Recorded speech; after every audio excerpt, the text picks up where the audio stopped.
بەردەوام باز لە زانایەکی ئاینی دەکەین بە ناوی مەلافەندی. مەلافەندی زانایەکی ئاینیە و هەروەها زانایەکی ئاینی و کۆمەڵایەتی و ڕامیاریە.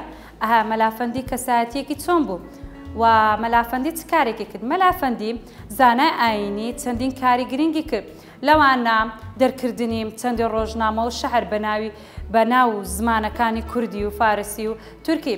مەلافەندی کە یەکەمین کەس بوو بە ئۆتۆمبیلی خۆی بە یەکەمین ئۆتۆمبیل کە لە کوردستاندا هەبوو لە هەولێر دەچێت ڕێگری لە بەریتانیەکان دەکات بۆ ئەوەی دژ بە کەسانی ناوچەکانی حەنکاوە کە دەیانویست بیان کوژن. بەڵام مەلافەندی ڕێگری کرد لەم کارە، نەهێشت کە ئەوان ئەم کوشتنە ئەنجام بدەن و وە کوردەکانی ئەم ناوچەیان ڕزگار کرد.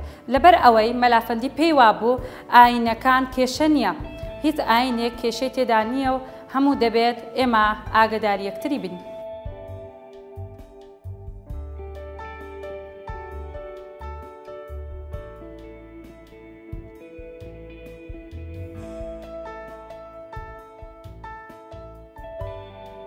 لە تەمەنی 7 ساڵیدا لە مزگەوتی قەڵای هەولێر قورئانی پیرۆزی خوێندووە.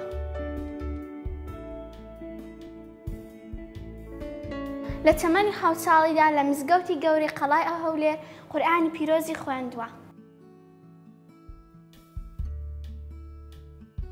لە تەمەنی 20 ساڵیدا خوێندنی مەلایی تەواو کردووە، مۆڵەتی زانستی وەرگرتووە.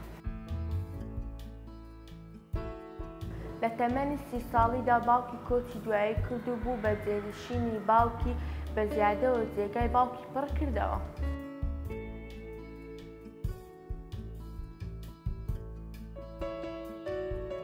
چەند شەعری بە زمانی کوردی و تورکی و عەرەبی و فارسی نووسیوە.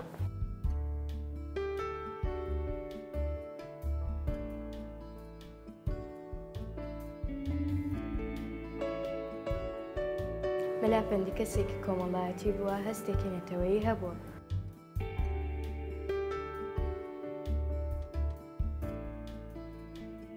بە پارێزەری کریستانەکانی عەنکاو ناو دەبڕێتون کە بە ئۆتۆمبیلی خۆی کە یەکەم ئۆتۆمبیل بوو دەچێتە عەنکاو و کریستانەکان ڕزگار دەکات.